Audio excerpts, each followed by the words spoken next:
আসসালামু আলাইকুম। আমি আপনাদের মাঝে নিয়ে এসেছি নতুন একটা ভিডিও। আজকে আমি আপনাদেরকে বানিয়ে দেখাবো আমের পুডিং। আম খেয়েও তো আমাদের সবারই ভালো লাগে, আর যদি হয় আমের পুডিং তার তো কোনো কথাই নেই। চলুন ভিডিওটা শুরু করা যাক।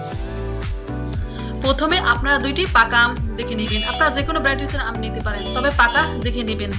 তারপর আমগুলোকে ভালোভাবে কেটে নেবেন। আমগুলো কেটে নেওয়ার পরে ব্লেন্ডারে ভালো মতো মিক্স করে নেবেন। এভাবে মিক্স করে নেবেন। মিক্স করার পর বাটিতে ভালোভাবে ঢেলে নেবেন এবং কিছুক্ষণ রেস্টে রেখে দেবেন। তারপর আপনারা কড়াইতে পরিমাণ মতো দুধ ঢেলে নেবেন। কিছু দুধ আলাদা রেখে দিবেন।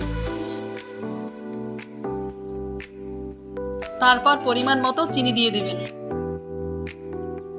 দুধ যখন ফুটে উঠবে তখন আমের মিশ্রণগুলো সব দিয়ে দেবেন। মিশ্রণগুলো ভালোভাবে মিশিয়ে নেবেন। প্রথমে যে দুধটুকু রেখেছিলাম তাতে আগার আগার পাউডার মিশিয়ে দেব। এই দুধটুকু আমের এই মিশ্রণের ভিতরে ভালোভাবে মিশিয়ে দেব। একটা বাটিতে সামান্য তেল দিয়ে মেখে নেবেন।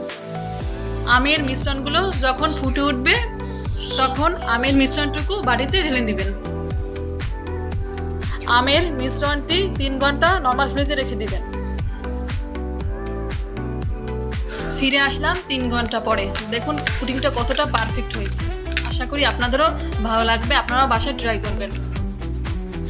আমার ভিডিওটা যদি আপনাদের ভালো লেগে থাকে লাইক করবেন, শেয়ার করবেন, সাবস্ক্রাইব করে আপনাদের ছোট বোনটার সাথেই থাকবেন। আসসালামু আলাইকুম, বাই বাই।